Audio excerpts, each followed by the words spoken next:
د کهانۍ شروعات کیږي د یو 9 کالو ماشوم نه چې دغه تیموجن نوم وي او دغه مخې ته یو څو جنکۍ ولاړې وي چې دی په هغې کې جنۍ خوښوي او هغې سره به دی بیا واده کوي او پلار ورته دا ویلي دي چې جنۍ سپینه وي او مخ یې غټ وي او سترګې یې وړې وي. دې نه پس تیموجن یو جنۍ خوښه کي چې پلار یې دا وګوري نو هغه بالکل خوشحاله نشي ولې چې هغه غوښتل چې دی غټې قبیلې والا جنۍ خوښه کي چې د دې د وجې د هغې هغه دښمني ختمه شي. خو د تیموجن دغه جنۍ خوښه شي او هغه خوشحاله وي. د تلو نه مخکې تیموجن هغه جنۍ له د کارغه د هډوکي یو ټوکړه ورکي او دا ورته ووایي چې 15 کاله پس زه تا سره واده کوم. اوس تیموجن د خپل پلار سره دغه ځای نه روان شي خو په لار کې په دوی باندې طوفان راشي نو دوی زر په یو ګوفه کې پټ شي ولې چې منګولو دا منل چې طوفان زموږ لپاره یو خطرناک پیشنګویي ده. خیر چې طوفان ختم شي نو دوی په خپله لاره مخکې روان شي او لږ وخت پس د دوی سامنے یو بل قبیلې سره وشي چې هغه ډېره زیاته خطرناکه وي خو د منګول قانون مطابق چې کوم ځای کې اوبه وي هلته خون خرابي بالکل منع ده او دوی یو بل ته ډېر بد کتل. خو دې دواړو قبیلو کې یو هم قدم اوچت نه کړي. لږ وخت پس د مخامخ قبیلې والے یو سړی په کټوره کې پی راوړي او هغه دوی له ورکي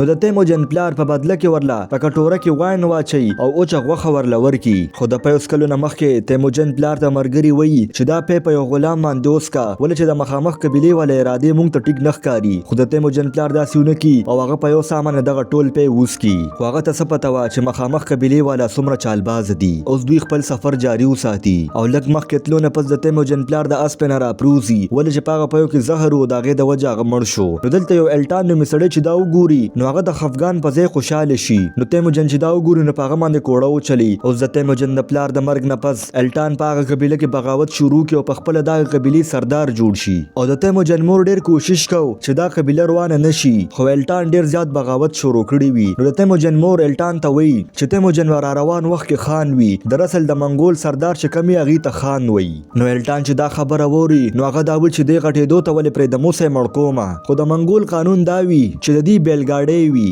او د هغې د ټیر نه چې کم سړی غټ وي نو هغه مړ کولی شي د هغې نه چې کم لنډې وي هغه نشي مړ کولی. نو دلته الټان وایي چې څه میاشتې به صبر وکړو او دې چې کله لوړ شي نو بیا به موږ دې مړ کړو. نو تیموجن چې دا ووري نو هغه د خپل حفاظت دپاره د هغه ځای نه روان شي او هغه اوس په یو برفیله علاقه کې روان وي چې هلته هغه په اوبو کې پریوځي. خو دغې دوران کې یو قبیله تیریږي او هغې کې یو هلک وي چې هغه تیموجن بچ کي او د دې دواړو په منځ کې ډېره ښه ملګرتیا شروع شي او هغې نه پس دا دواړه خپله وینه په پیو کې واچوي او هغه وڅکي چې زموږ دا ورورۍ برقراره وي او دا واده یې وکړه چې په ټوله دنیا باندې به قبضه کوو. خو تیموجن ته څه پته وه چې په راروان وخت کې به دا جموکا نومي هلک د ده د لارې کانټه جوړیږي او څه وخت پس د الټان کسان تیموجن را پیدا کړي او خپلې قبیلې ته راولي خو هغه اوس هم دغه ټیر نه لوړ شوي نه وي. نو الټان چې ده وویني نو خپلو کسانو ته وایي چې په ده باندې خوراک وکړي چې زر زر لوړ شي. خو تیموجن چوپ چاپ د ده خبرې اوري او د هغه په زړه کې د الټان دپاره د بدلې اور نور هم زیاتیږي. او د الټان د تلو نه پس هغه ځای کې باران شروع شي چې ټول سپاهیان خپلو خیمو ته لاړ شي او تیموجن د موقع نه فایده واخلي او د هغه ځای نه وتښتي چې هغه په زنځیرونو باندې بند وي. او لږ مخکې تلو نه پس هغه یو ګوفې ته لاړ شي او هلته کیني او دا فیصله وکړي چې زه به د الټان نه خپله بدله اخلم او په دې ټوله دنیا باندې به راج کومه.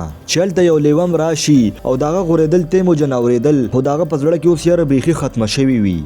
اوس کلونه تیر شي او تیموجن هم غټ شوي وي خو الټان اوس هم د هغه د وینې تږي وي خو هغه په سچل باندې د الټان د چنګول نه ځان بچ کي او بل خو د الټان د قبیلې هم ډېر بد حال وي ولې چې الټان ډېر ظلم زیاتې کوي په هغه خلکو باندې. او تیموجن دا قسم وخوړو چې زه به د خپله قبیله واپس اخلم ولې چې قاعدې سره د قبیله خو هم د ده وه خو هغې نه مخکې هغه دا وایي چې زه به هغه جینۍ چې د هغه بورټي نوم وي هغې سره به واده کوم. او تیموجن سره دې وخت کې نه د اوسېدو دپاره ځای وي او نه د خوراک دپاره روټۍ خو د هغې باوجود هم بورټي دې قبول کړي او واده ورسره وکړي. او هغې نه پس دوی دغه قبیلې نه راوځي او ډېر سفر نه پس خپل ځای ته راشي چې هلته د تیموجن مور بورټي له خپل خانداني نیکلیس ورکړي او بورټي یو ډېر قیمتي کوټ راوړی وي چې هغه د تیموجن مور له ورکړي. خو د شپې په ټایم کې په دوی باندې د مرکټ قبیلې والا حمله وکړي او د هغې سردار دا وایي چې د تیموجن مور زموږ د قبیلې نه راتښتولې وه او بورټي باندې زموږ حق دی نو زموږ دا بدله به پوره شي. او هغې نه پس دا دواړو په اس بوکي نو دغه ځای نه وتښتي ولې چې دوی د مرکټ قبیلې سپاهیانو سامنے نشوه کولی هغې ډېر زیات و. خو د تښتېدو دوران کې تیموجن په غشي باندې ولګي چې هغه زخمی شي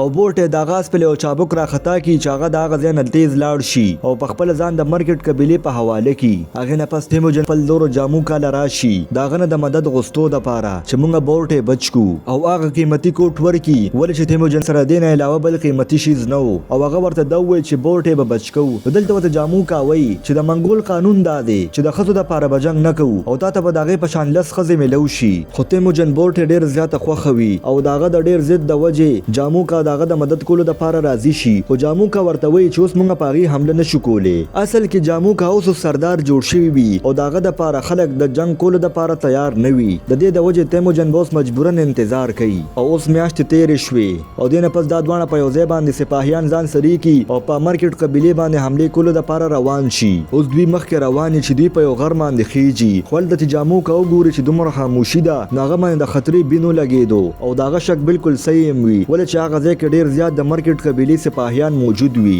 او هغې د جاموکا قبیلې باندې حمله وکړي چې ډیر سپاهیان ولمړه کی او الټه پې هغې هم حمله وکړي او مقابله بالکل برابر وي خو دې کې جاموکا ډیر زیات غوسه شي او هغه یو د مارکیټ قبیلې سپاهي مړ کوي چې دغه دوران کې تیموجن د موقع نه فایده واخلي او هغه د مارکیټ قبیلې ته ورشي او بورټ یې تلاش کول شروع کړي چې لږ وخت پس هغه ته بورټ یې میلوم شي. د شپې په ټایم کې جاموکا په خپله قبیله کې د جنګ ګټلو جشن مناوي او هغه تیموجن ته وایي چې ته زما یو خاص سپاهي جوړ شه خو تیموجن ورته منع وکړي هغه ورته دا وایي چې زه به خپل مقصد پوره کوم او چې کم د لوټ مال دوی راغونډ کړو هغې کې زیات حصه جاموکا واخلي او د ټولو نه کم حصه تیموجن ته ورسي نو هغې کې یو سپاهي د خپل حصې نه هغه له یو توره ورکړي او هغه ته دا ووایي چې باقي د لوټ مال څه چل وکړو. نو تیموجن دا د لوټ مال په ټولو سپاهیانو کې برابر تقسیم کړي او د کم خاندانو چې سپاهیان مړه شوي وو هغې له هم د دې مال نه ورکړي او تیموجن ځان سره هغه توره هم کې نه دي هغه د ټولو نه قابل سپاهي له ورکړي او د تیموجن ډیر زیات غټ زړه وي چې د دې د وجې دې پر روان وخت کې یو غټ بادشاه جوړ شي خو هغه ویلې کېږي که نه چې په یو علاقه کې دوه شعر کله نشي اوسېدی. په سبا باندې چې جاموکا ته پته ولګي چې تیموجن ما ته الوداع ونه وي او د هغه ځای نه ډاړو او هغې سره زما دوه قابل ترین سپاهیان هم لاړل نو جاموکا د دې د وجې ډېر غوسه شي او هغه پسې ور روان شي چې لږ وخت پس هغه تیموجن له راورسي نو جاموکا ورته وایي چې ته بغیر سویلو د هغه ځای نه ولې راغلې او زما سپاهیان دې ولې ځان سره بوتلل خو دا سپاهیان په خپله مرضۍ باندې تیجمن سره را روان شوي وو. نو تیموجن ورته وایي چې دا زه تا ته نشم واپس کولی نو د جاموکا ورور چې دا خبره واوري هغه خپل چاکر وباسي د حملې دپاره خو جاموکا هغه شانت کي او هغه سمونه وي او دا هغه ځای نه روان شي چې د دې دواړو ورورولۍ په منځ کې درار پیدا شي. خیر اوس میاشتې تېرېږي او د جاموکا ورور په پټه باندې د قبیلې حملې دپاره را روان شي او هغه د تیموجن د جنګ اس پې په ټولو والاوي خو دې کې د تیموجن یو سپاهي دی وویني او غشې پې وچلي او هغه ځای کې مړ کي نو دغه سپاهي ته چې پته ولګي چې زما نه څومره غټه غلطي وشوه نو هغه د جاموکا قبیلې ته لاړ شي او ورته دا ووایي چې زه ستا په خپو کې خپل سر کټ کولو والا یم خو زه دا نه غواړم چې د دوو قبیلو په منځ کې دښمني شروع شي. بل خوا تیموجن نه پوهېدو چې زه آخر وکم څه ولې چې د هغه سپاهي خپل کار کو د هغه هغې کې هېڅ غلطي نه وه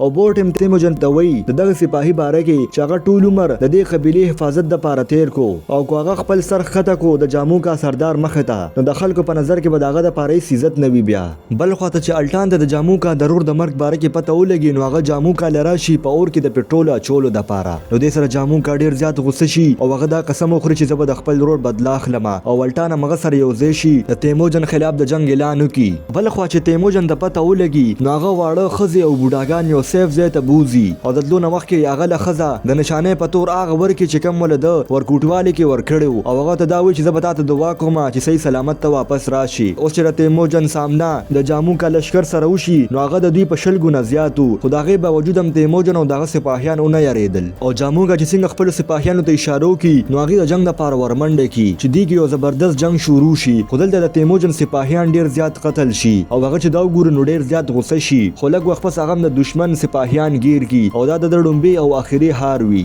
خو جاموکا ته خپله بایچاره را یاد شي نو جاموکا تیموجن قتل نه کړي او د سزا په طور باندې هغه په یو سوداګر باندې خرڅ کړي نو هغه سوداګر د شیاګانو قبیلې ته لاړ شي چې هلته کمانډر تېرېږي نو د هغه نظر په تیموجن باندې ورشي نو دغه کمانډر دی وپېژني او هغه د ده غشتو فیصله وکړه نو دغه ځای کې یو بوډا سړی د کمانډر ته وایي چې دی د یو غلام په طور باندې ماخله دا یو ډېر خاص سړی دی خو دا کمانډر د ده خبره ونري او په 15 سیکو باندې دی واخلي او دا غشتو نه پس هغه د سپو په پنجره کې بند کړي او ډېر ظلم زیاتې ورسره کوي خو دا د کمانډر کومه غټه غلطي ده دا به ده ته مخکې پته لګي او رښتیا خو دا چې دا غلام به په روان وخت کې یو غټ بادشاه وي خو تیموجن لکه د ځناورانو په شان په هغه پنجره کې اچولي وي او دا غځې خلک په راتلل او هغه پسې به ټوکې ټکارې کولې خو تیموجن بالکل خاموش او هغه به سم نه وي او هغه به خوا دې خوا کتل نو هغه بوډا سړی تیموجن له راشي او هغه نه معافي وغواړي چې کله هم ته په دې ځای باندې حمله کوې نو کمزور خلکو ته به نقصان نه وررسې خو تیموجن ولر څه جواب ورنه کړي او دې بوډا ته هم پته وه چې په روان وخت کې به ده نه څه جوړېږي او تیموجن له چې خپلې ښځې کومه نشاني ورکړې وه هغه دغې بوډا له ورکړي او دا ورته ووایي چې دا زما ښځې له ورسوه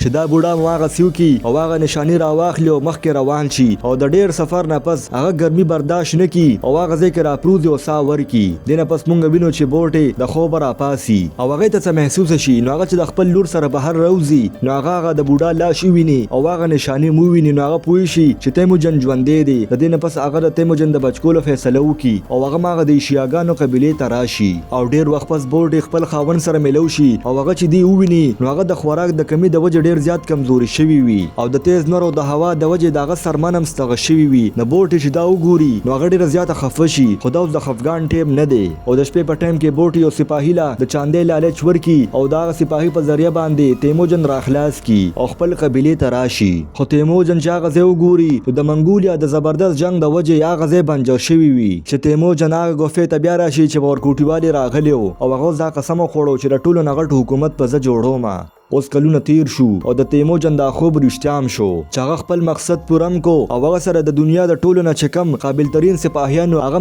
د په لشکر کې شامل دي او د جاموکا د پارو دا یو خطر ده خو جاموکا سره د تیموجن سپاهیانو په ډبل سپاهیانو خو تیموجن دغه سپاهیانو په ځړه کې لګ يرم نوي او دینه پس تیموجن خپل سپاهیانو ته وی چې واپس شي نو د جاموکا سپاهیان چې دا ویني نو هغه ورپسې تیرې سره ور روان شي خدا د تیموجن یو جال وی چې دوی پکې گیر شو چې تیموجن څنګه یو اشاره وکړي نو په سونو تعداد باندې تیر انداز دا غزنه بهر روزي او په دوی باندې دغه شو باران شروع کی چې د جاموکا د دنیا سپاهیان مړ کی نو جاموکا چې دا وګوري نو ډیر زیات غوسه شي او هغه خپل سپاهیانو له حکم ورکي چې حمله په وکړي او یو طاقتور لهر د تیموجن طرف ته ور روان شي خو دې کې اچانک توري وریځ راشي او د جاموکا لشکر چې مخ کې زی نو دا وریځ نورم توري شي نو د جاموکا سپاهیان چې دا وویني نو هغه ډیر زیات ویریږي او دې کې جنگ شروع شي چې په دې کې یو کس سینې چوڑا کړی وي او خپل تور راواخلي او بره ونیسي چې هغه تیموجن وی او دغه سپاهیان چې دا ویني نو هغه کې نورم جذبه راشي او هغه د جاموکا لشکر باندې د حمله لپاره ور روان شي او اخر کار دا جنگ تیموجن وګټي او هغه د منګول حکومت بادشاه جوړ شي